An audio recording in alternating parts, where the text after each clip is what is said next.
بسم اللہ الرحمن الرحیم وبہ نستعین الحمد للہ رب العالمین والصلاة والسلام علی سید المرسلین وعلی آلہ وصحبہ اجمعین ومن تبعہم بإحسان الی یوم الدین. اعوذ باللہ من الشیطان الرجیم. بسم اللہ الرحمن الرحیم. آمن الرسول بما انزل الیہ من ربہ والمؤمنون کل آمن باللہ وملائکتہ وکتبہ ورسلہ لا نفرق بین احد من رسلہ وقالوا سمعنا واطعنا غفرانک ربنا والیک المصیر. سامعین کرام، گزشتہ دروس میں ہم نے یہ بتایا کہ اللہ کے نبی صلی اللہ علیہ وسلم کا وجود اللہ سے ہونا اور پھر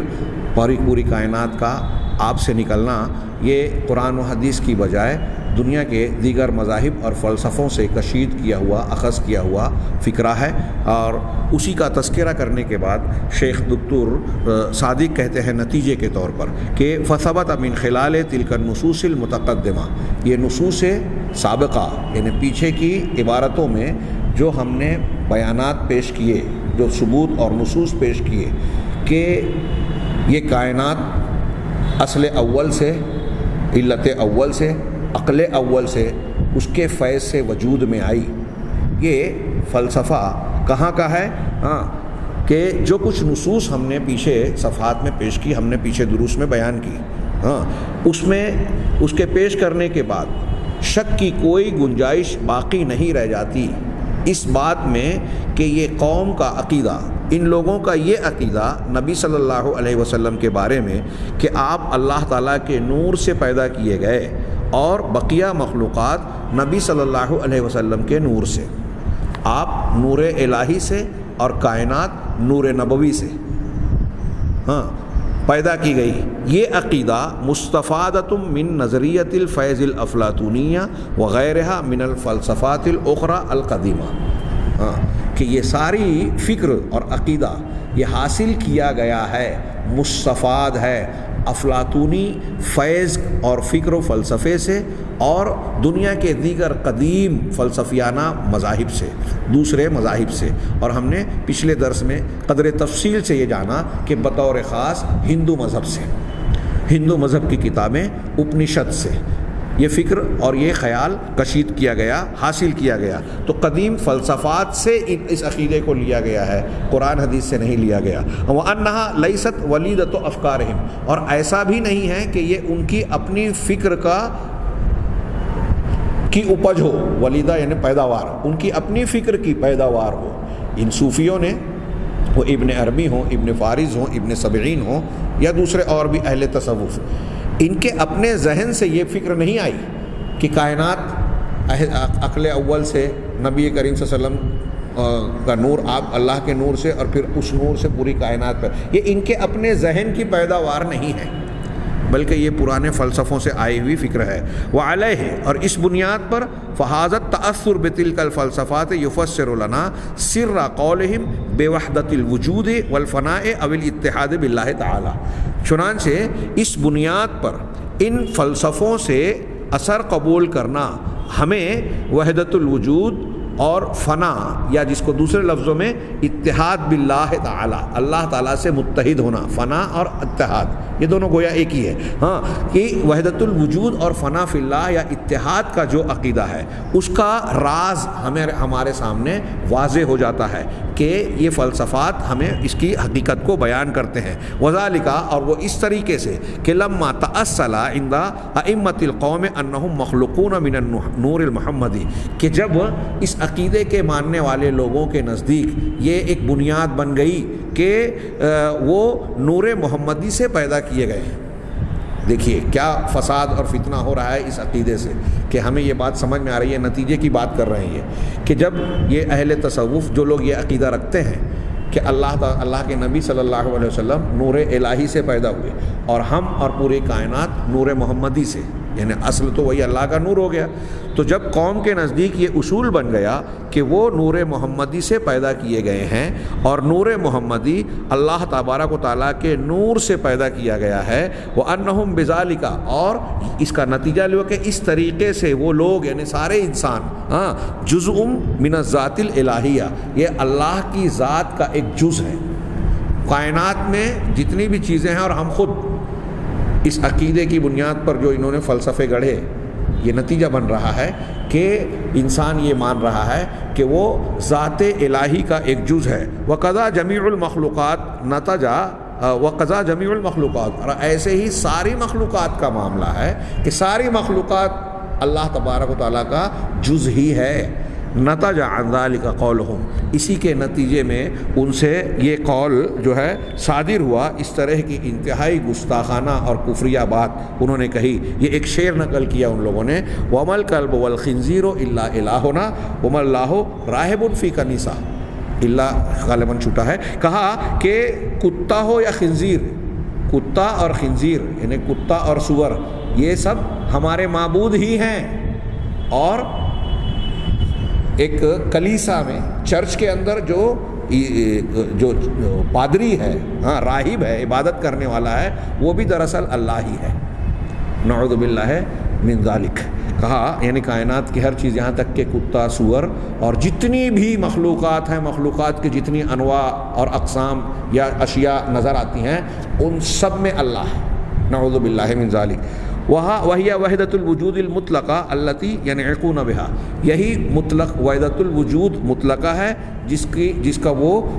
کی چیخ پکار مچاتے ہیں اور جس کے بارے میں دعویٰ کرتے ہیں. اور رہا ان کا قول فنا یا اللہ تبارک و تعالیٰ سے متحد ہونے کا، فإنہ نتیجۃ بدیہیۃ لنظریۃ الفیض المتقدمہ، تو یہ فیض متقدمہ افلاطونی مذہب اور دوسرے مذاہب ہرمسی مذہب میں جو فیضان اور فیضان اللہ سے فیض نکلنے اور پھر اس کی طرف پلٹنے کا جو نظریہ فلسفہ بیان کیا گیا ہے، یہ اتحاد اور فنا والا عقیدہ اسی کا نتیجہ ہے. وذالک لما فازت جمیع الموجودات عن اللہ تعالیٰ، وہ کس طرح کہ جب ان کا عقیدہ اور فلسفہ یہ ہے کہ ساری کائنات جو ہے، تمام موجودات اللہ کی ذات سے فیض، اللہ کی ذات کا فیضان ہے، وہاں سے نکلی ہے، پھوٹی ہے.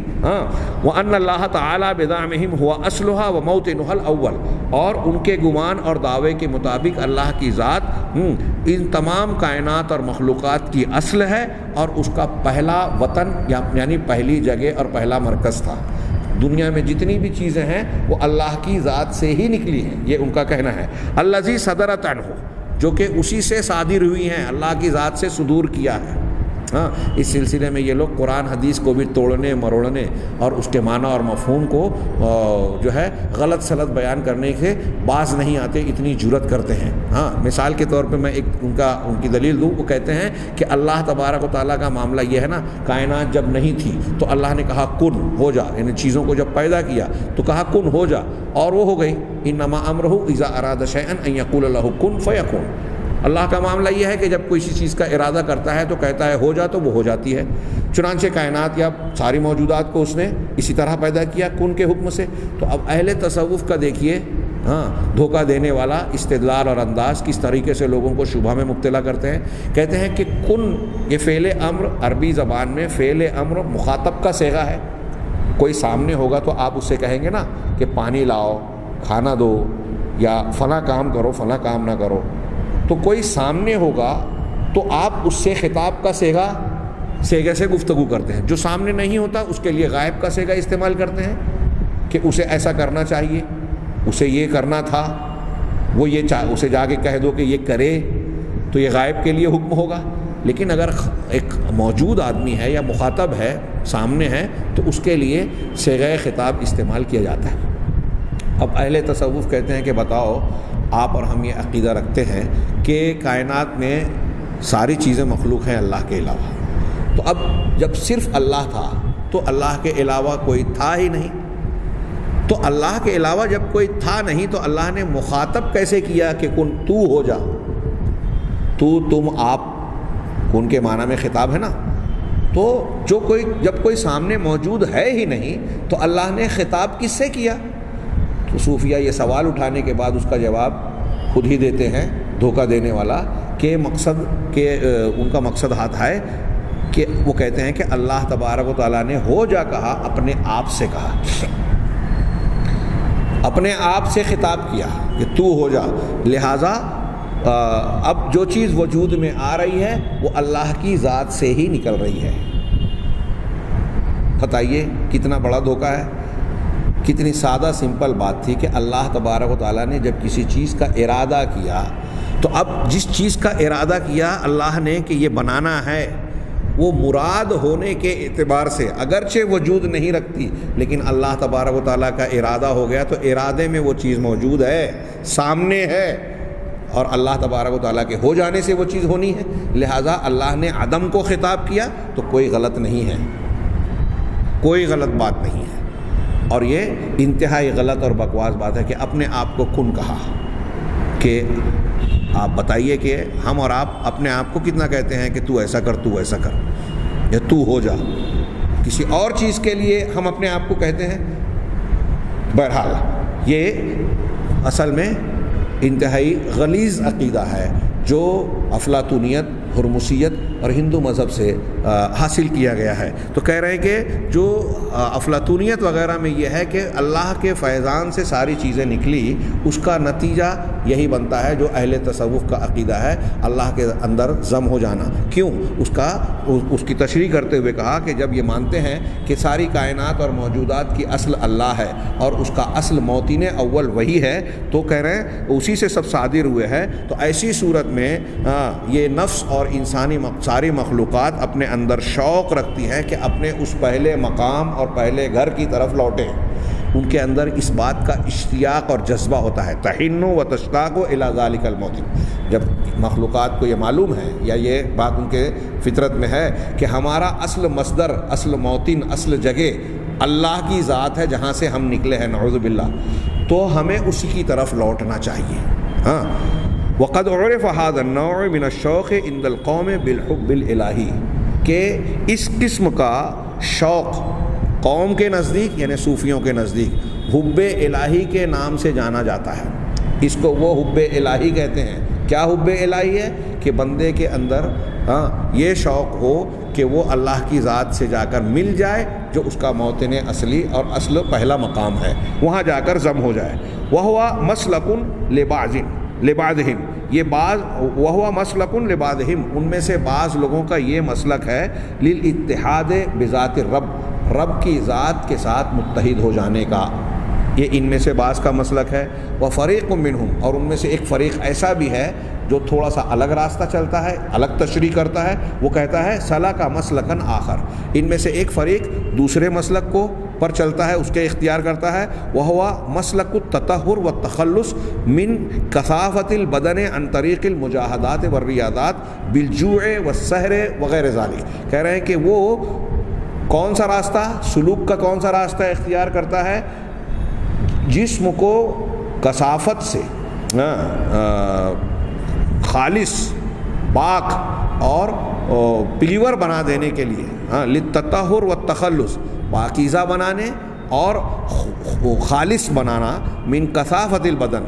بدن کی کثافت سے، جسم کو ساری آلودگیوں سے پاک صاف کر دینا۔ کیسے پاک صاف کرنا؟ عن طریق المجاہدات والریاضات، مجاہدات اور ریاضات کے ساتھ، یہ جو طریقے جوگ کے، یوگا کے اور مراقبے کے اختیار کیے جاتے ہیں کہ اپنے آپ کو اس طریقے سے دھیان گیان میں لگایا جائے، مجاہدات کیے جائیں، خلوت اختیار کی جائے، یہ بالکل یہ جو چیزیں اہل تصوف میں ہیں، بالکل یہی چیز آپ کو ہندو مذہب میں ملے گی۔ ان کے جو پہاڑوں پہ، غاروں میں اور مختلف مقامات پر جا کر خلوت میں رہبانیت، سنیاس اختیار کرتے ہیں، اپنے آپ کو تکلیف دینا، بال بڑا کر لیا، بال کو اکھاڑا، کاٹا نہیں، حلوہ اور کھانے پینے کی چیز کو خود سے کھایا نہیں، پھل کو توڑ کر نہیں کھانا ہے، جو خود سے ٹوٹ گیا وہی کھانا ہے، اور اس طرح کی گوشت نہیں کھانا ہے، بیوی سے قریب نہیں جانا ہے۔ تو کہا کہ بدن کو، جسم کو جو ہے وہ جسمانی ایک انسان کی جو خواہشات ہیں، یہ گویا اس کی کمزوریاں ہیں، ہر یونی جو ہے مختلف چیزوں کا تقاضا کرتی ہے۔ اب انسان جیسے جیسے اپنی خواہشات پر قابو پاتا گیا، اس سے دور ہوتا گیا، ویسے ویسے اپنے آپ کو جسمانی گندگیوں اور کثافت سے پاک اور خالص بناتا جا رہا ہے۔ یہ جو بات میں نے بیان کی اسی کو یہ اس عبارت کے تحت علمی انداز میں بیان کر رہے ہیں کہ مجاہدات اور ریاضات کے طریقے سے بھوک، رات جگہ سحر رات میں جاگنا، سونا نہیں، نیند نہیں لینا، بھوک کے ذریعے یعنی اپنے آپ کو بھوکا رکھا جائے، نیند کو چھوڑ کر بیدار رہ کے مطلب جاگا جائے کئی دنوں تک بغیر سوئے ہوئے، اور اس طرح کی دوسری ریاضتوں، مجاہدات اور مشقتوں کو اٹھا کر اپنے آپ کو بدن کی کثافت، گندگی اور آلودگی سے پاک صاف بنانا۔ اس طریقے سے مطلب انسان بلندی کو پائے گا۔ لِتَكُونَ نَفْسَهُ مُتَهَيِّئَةً لِذَلِكَ الْمَوْطِنِ، ایسا جب کرے گا آدمی تو اس موطن یعنی اللہ تبارک و تعالیٰ کے پاس اس کی ذات میں پہنچنے اور اس مقام میں ضم ہو جانے کے لیے وہ اپنے آپ کو تیار کرے گا۔ جب انسانی جسم گندگیوں سے پاک ہوگا تب وہ اللہ سے ملنے کے لائق ہوگا۔ یہاں اگر میں دقت سے تھوڑا سا اعتراض کروں کہ آپ تو یہ کہہ رہے ہیں کہ پوری کائنات اللہ ہی اللہ ہے، تو جس گندگی سے آپ صاف ہونے کی بات کر رہے ہیں وہ گندگی میں بھی تو آپ اللہ کو مانیں گے، وہ بھی تو موجودات میں شامل ہے، وہ بھی اللہ ہے، تو وہ گندگی کیسے؟ تو اب ان کے یہاں فلسفیانہ انداز میں کہیں گے کہ ظاہری شکل و صورت کے اعتبار سے اس پر یہ حکم لگایا جائے گا، تو پھر آپ دوسرے مقام پر ظاہری شکل و صورت کے اعتبار سے کیوں فرق کر دیتے ہیں؟ خیر، ہاں کہہ رہے ہیں فلما فنوا فی ذات اللہ، اب جب وہ اللہ کی ذات میں فنا ہو جائے، اس مقصد کو، اس مقام کو پا لیا، طریقت اور سلوک کے راستے ان کے ہاں سلسلوں میں چاہے الگ الگ ہوں، لیکن اب الگ الگ راستوں سے اس مقام تک اگر پہنچ گئے، یہ آگے بیان کر رہے ہیں کہ فلما فنوا فی ذات اللہ، جب اللہ کی ذات میں فنا ہو گئے، متحد ہو گئے ان سے اپنے گمان کے مطابق، صدرت عنہم نتیجۃ لذالک الشطحات، تو اس کے نتیجے میں ان سے شطحات کا صدور ہوتا ہے، شطحات کا صدور ہوتا ہے۔ اب شطحات کسے کہتے ہیں؟ یہاں حاشیے میں انہوں نے ذکر کیا کہ ڈاکٹر عبد الرحمن بدوی کہتے ہیں کہ الشطح تعبیر عما تشعر به النفس حینما تصبح لاول مرة فی حضرت الالوہیہ، کہ یہ شطح، اس کی جمع شطحات ہے، یہ ایک لفظ ہے، ایک تعبیر ہے جس کے ذریعے سے نفس ان چیزوں کا، نفس اس بات کا احساس کرتا ہے جب وہ پہلی مرتبہ الوہیت کی بارگاہ میں حاضر ہوتا ہے، حضرت الوہیت میں پہلی مرتبہ پہنچتا ہے، فتدرکو ان اللہ ہی وہی ہوا، اس وقت یہ نفس کو اس بات کا ادراک اور علم و احساس ہوتا ہے کہ وہ اللہ ہے اور اللہ وہ ہے، ان اللہ ہی، اللہ وہ ہے یعنی نفس، اور نفس وہی ہے، ہی وہی ہوا، وہ اللہ ہے، نفس اللہ ہے اور اللہ نفس ہے، نعوذ باللہ من ذالک۔ اس موقع پر ادراک یہ حاصل ہوتا ہے، وَيَقُومُ إِذَنْ عَلَىٰ عَتَبَةِ الْإِتِّحَادِ، اس موقع پر جب بندہ اس درجے پر پہنچتا ہے تو ان کی تشریح کے مطابق وہ اتحاد کی چوکھٹ پر ہوتا ہے، اللہ تبارک و تعالیٰ سے متحد ہونے، اللہ کی ذات میں فنا ہونے اور ضم ہو جانے کی چوکھٹ پر ہوتا ہے۔ اس چوکھٹ پر پہنچنے کے بعد ویاتی نتیجتاً اس کے نتیجے میں بہت شدید قسم کی وجدانی کیفیت، وجد اور حال اس پر طاری ہوتا ہے جس کے چھپانے کا ایسی حالت والا انسان طاقت نہیں رکھتا، اس کو چھپا نہیں پاتا، کتمان کا، لا یستطیع صاحبہ کتمانہ، وہذا هو الاصل فی تحریم ما یجری فی النفس ابان هذه الحال۔ کہہ رہے ہیں کہ یہی وجہ ہے کہ اس حالت کے آغاز میں جو ہے اس چیز کی حرمت کا کے بیان کا جو ہے یہ راز ہے، لیکن کہہ رہے ہیں کہ ایسی صورت میں اس کے بس میں نہیں ہوتا کہ وہ اس کا اظہار نہ کرے۔ یہ شطحات الصوفیہ کتاب کے حوالے سے صفحہ نمبر 9۔ میں نے شطحات کے معنی کے لیے تو تھوڑی سی تحقیق کی، نیٹ پر دیکھا تو بعض مضامین ملے بعض اہل علم اور محققین کے، اور انہوں نے بتایا کہ یہ صوفیہ کی اپنی گڑھی ہوئی اختیار کردہ اصطلاح ہے۔ آپ کو عربی زبان کی بہت ساری لغات میں صاحب تحقیق نے بیان کیا کہ میں نے فلاں فلاں فلاں فلاں کتابیں اور لغات دیکھی، معاجم دیکھے، اس میں یہ لفظ اور اس کی تشریحات نہیں ملی، لیکن بعد کے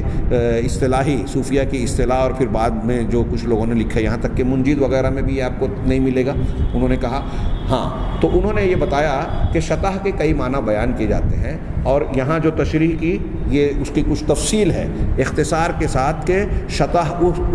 دراصل ایک کیفیت کا نام ہے جس میں صوفی ان چیزوں کو ظاہر کر بیٹھتا ہے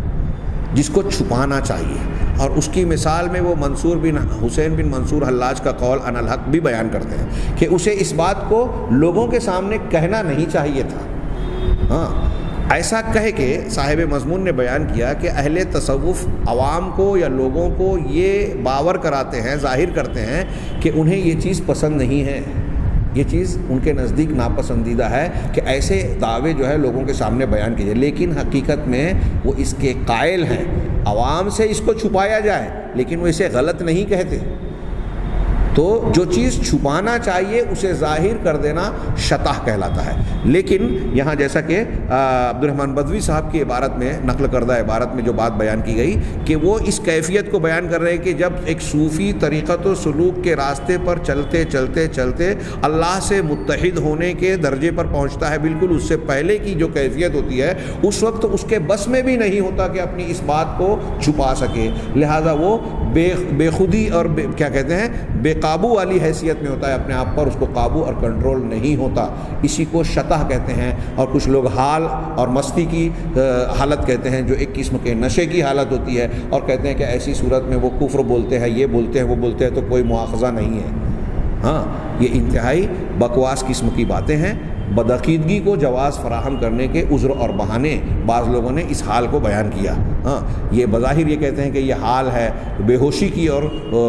ہوش و حواس موجود نہیں ہوتے، لیکن ہوش و حواس میں بھی وہ ان باتوں کو صحیح مانتے ہیں، جو کہ واضح طور سے کفریہ ہوتی ہے۔ کہہ رہے ہیں کہ اس کے نتیجے میں الوہیت اور ربوبیت کے دعوے کے شطحات کا ان کے اندر صدور ہوتا ہے۔ یعنی پھر سے میں اس جملے کو پورا کروں، پہلے سے بیچ میں تشریح شطحات کی کرنے لگا۔ یہ کہہ رہے ہیں صاحب کتاب کہ جب وہ صوفیہ اپنے گمان کے مطابق، اپنے دعوے کے مطابق اللہ کی ذات میں فنا ہو جاتے ہیں تو اس کے نتیجے میں ان سے الوہیت اور ربوبیت کے دعووں کے شطحات، ہاں، اور اس قسم کے حال والی غلط باتیں جو ہے وہ ظاہر ہوتی ہیں۔ وغیر ذالک من عزائم الامور، اور ان کے علاوہ بہت سارے بڑے بڑے امور، عزائم جو ہے وہ بھی ظاہر ہوتے ہیں۔ والنماذج التالیہ لاقوال ائمتہم توضح ذلک۔ اب آگے یہ چیزیں بیان کرنے کے بعد یہ کہتے ہیں کہ آگے کچھ مثالیں اور نمونے ہم پیش کر رہے ہیں جو صوفیوں کے کہہ رہے ہیں کہ ائمہ کے اقوال ہیں جو اس حقیقت کو بیان کرتے ہیں۔ اب یہاں بطور مثال انہوں نے سب سے پہلے ابو یزید بسطامی، پھر حلاج، اس کے بعد جو ہے ابن فارض، پھر اس کے بعد ابن عربی،